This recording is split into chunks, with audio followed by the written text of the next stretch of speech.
শিগগির ভারত সফরে যাবেন রুশ প্রেসিডেন্ট ভ্লাদিমির পুতিন। এ নিয়ে প্রস্তুতি চলছে।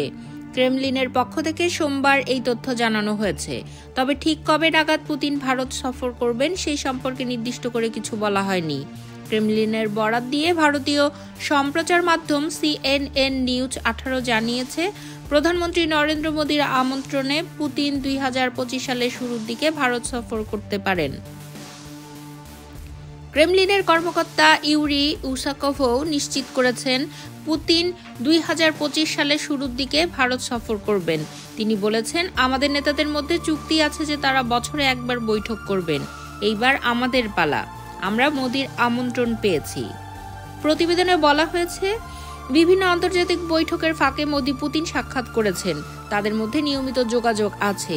প্রায় মাসেই তাদের টেলিফোনে কথা হয়। চলতি বছরের জুলাইয়ে মস্কোতে 2 দিনের সফরে যান নরেন্দ্র মোদি। এরপর অক্টোবরে ব্রিক্সের সামিটে রাশিয়ান শহর কাজানে যান মোদি।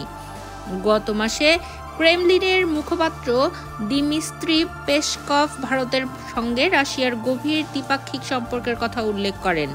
দিমিত্রি পেসকভ সেই সময় পুতিনের ভারত সফরের কথা উল্লেখ করেন। তবে তিনি পুতিনের ভারত সফরের তারিখ না জানালেও শিগগিরই তা জানা হবে বলে জানান।